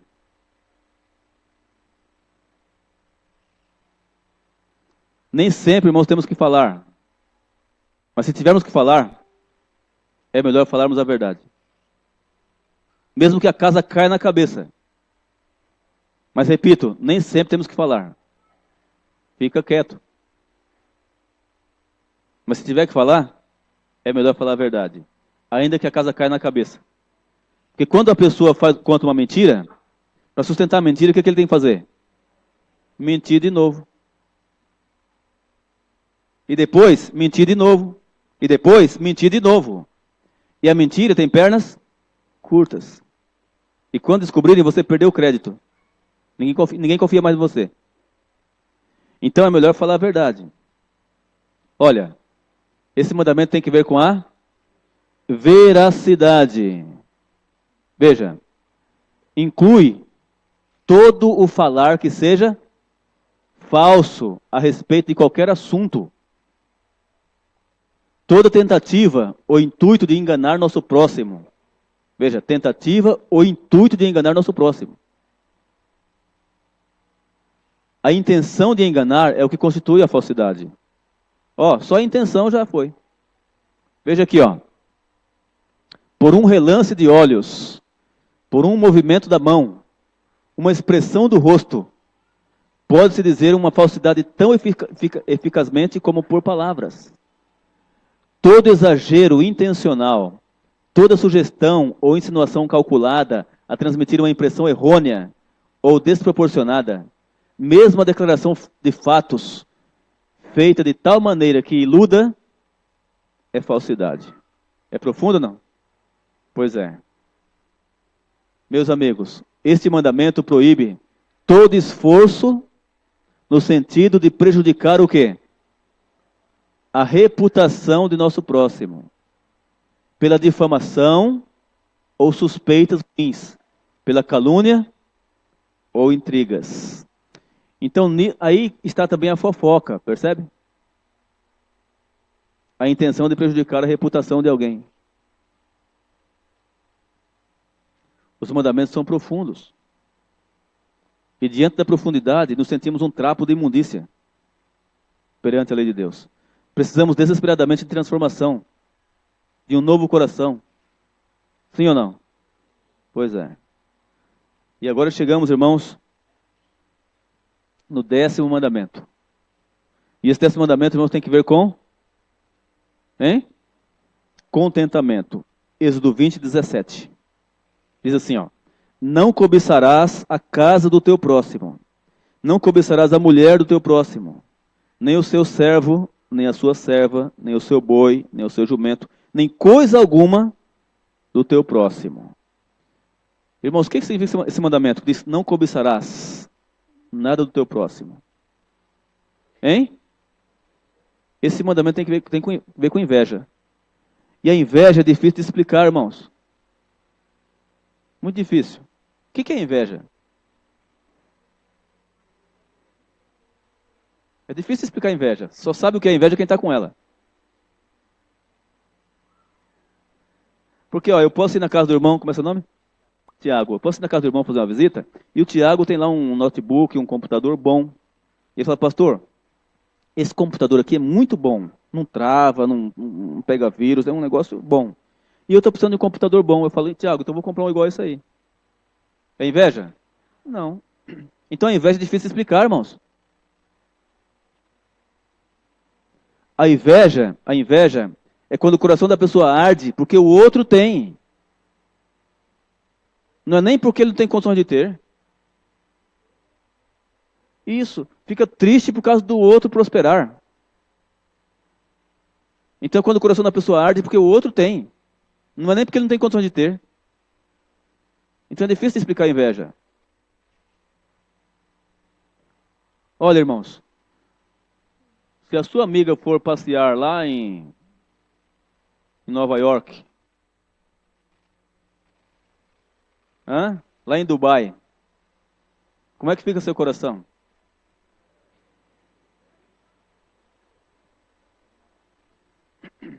Feliz de verdade por ela? E se o seu vizinho comprar um carro zero, como é que fica seu coração? Feliz pela felicidade dele, pela vitória dele? Ou vai arder o seu coração porque ele conseguiu comprar um carro zero? E se o seu colega de trabalho for promovido? Como é que fica o coração? Feliz de verdade pela promoção que ele teve? Meus amigos, diante dos mandamentos de Deus, percebemos nossa situação miserável. Precisamos desesperadamente de uma transformação de coração. Sim ou não? Pois é. Então os 10 mandamentos não têm poder de salvar ninguém, irmãos. Mas ele nos leva a Cristo. Escutem. Porque quando a pessoa vê a sua realidade, porque os 10 mandamentos é um transcrito do caráter de Deus. Quando a pessoa vê a sua realidade diante do caráter de Deus, ele se sente um trapo de imundícia. Precisa de transformação. E para isso só tem um jeito. Ir a Cristo. E ficar agarrado a Ele. Porque é o sangue de Cristo que nos purifica de todo o pecado. E é a comunhão diária com Ele que molda nosso caráter, a semelhança do caráter dele. Então, ninguém é transformado assim, irmãos, ó. Não. Você aceita Jesus, é batizado, mas você não é transformado assim não, ó. A santidade é uma escada que você vai subindo degrau por degrau, a vida toda. Então, para você ser santificado cada dia, tem que se agarrar a Cristo. Não tem outro jeito. Sem Cristo nada podemos fazer. Então é nele e por ele que podemos refletir o caráter de Deus. Não tem outro jeito.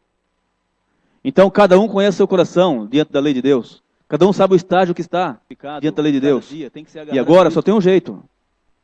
Você tirar tempo cada dia para ficar aos pés de Cristo. Estudar a Bíblia, orar, conversar com Deus. Para que você seja transformado cada dia. Precisamos nascer de novo quantos dias? Todos os dias. O nosso caráter, irmãos, precisa ser burilado, transformado.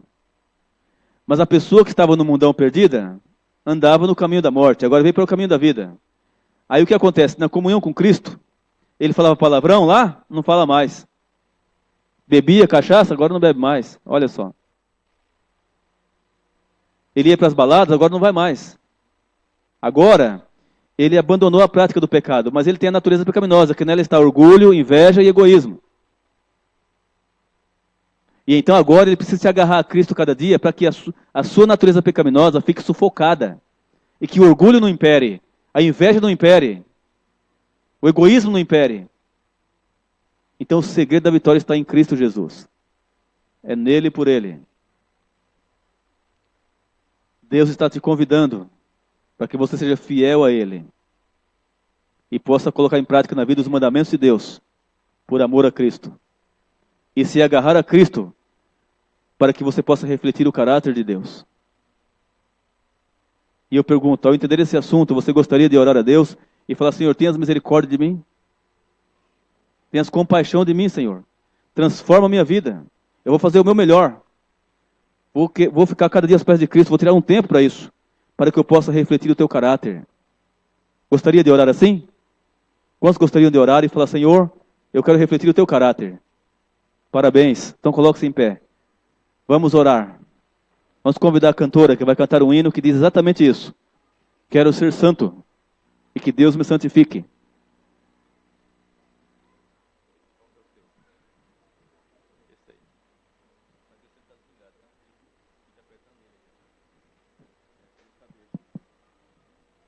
Enquanto ela canta, você medita na sua vida e ora,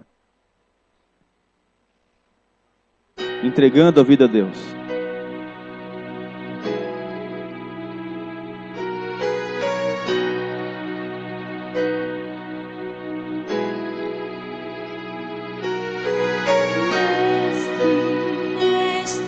Tem lugar em minha casa, se quiser.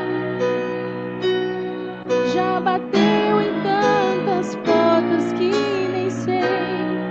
Ó Rei dos Reis, Mestre, não pensei que fosse a casa de um plebeu. Ainda mais alguém humilde como eu, ó grande Rei. Já que veio é bem-vindo em meu viver. Faça tua esta casa, ó meu Rei. E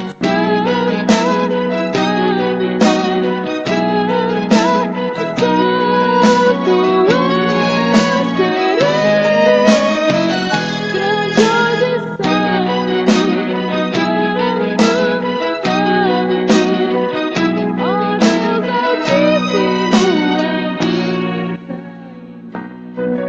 Amém. Esse é o nosso desejo, né? Habita em mim, Senhor. Habita em mim. uma casa onde muita coisa entrou. Só eu sei o quanto o coração chorou, mas Deus mudou. Quando permiti que Ele entrasse em meu viver,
Deus pede que sejamos santos é na esfera humana. Ou seja, que possamos perdoar nosso próximo, conviver bem com o nosso próximo. É nessa esfera humana que Deus pede que sejamos santos. Sabia? Vamos orar para que Deus nos ajude. Querido Pai Celestial, grande Deus, estamos felizes, Pai, porque estudamos a Tua Palavra e o Senhor falou ao nosso coração. E sentimos o Teu chamado para uma vida de santidade, de comunhão com Jesus, para que sejamos transformados, burilados e possamos refletir o Teu caráter. Toma cada um aqui em Teus braços, Senhor, segundo a Tua sabedoria. Olha para cada coração e veja, Pai, o arrependimento de cada coração. E ouça o clamor de cada coração, Senhor. Cada um meditou na sua própria vida e desejou ter um novo coração. Então toma-nos em Teus braços, Pai, e nos abençoe segundo a Tua sabedoria, e nos prepare melhor para o reino dos céus.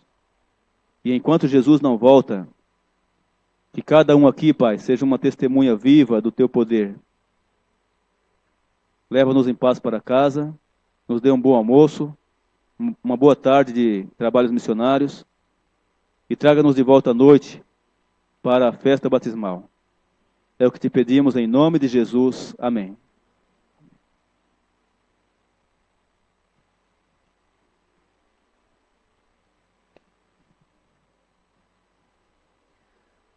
Pastor Antônio estará à porta para lhe cumprimentar. E eu vou pedir para que todos os membros da comissão da igreja permaneçam na nave da igreja por mais um minutinho. Entendeu? Permaneçam todos os membros da comissão da igreja na nave da igreja por mais um minutinho. Vamos sair louvando o nome de Deus? Verei Jesus.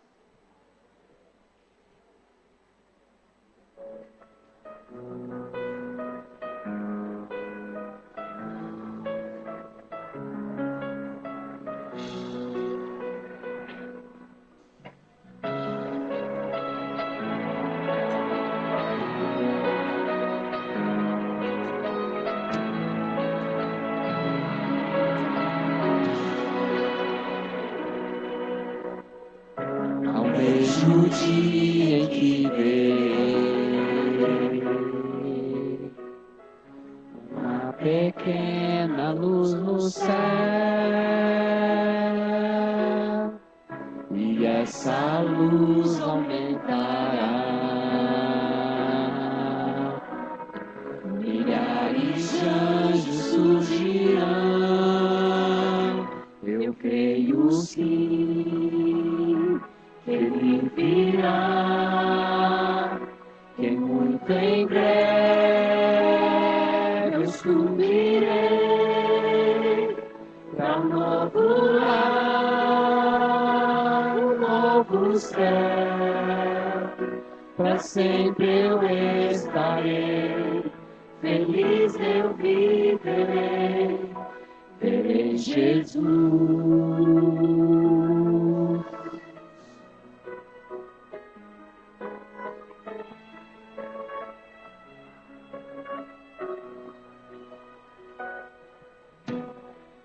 A voz de Deus irá soar,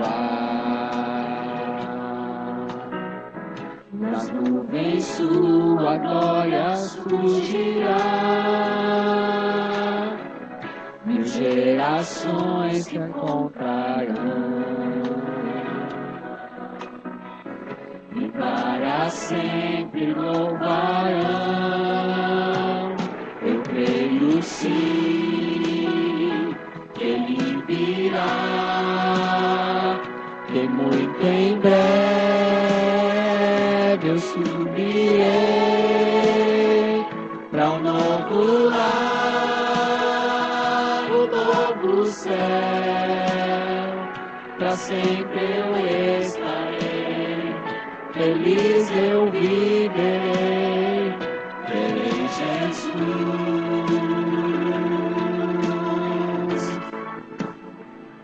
Eu creio sim, Ele virá, e muito em breve eu subirei tão novo lar, um novo céu, pra sempre eu estarei, feliz eu viverei, eu creio sim, ele virá, e muito em breve eu subirei, tão novo lar,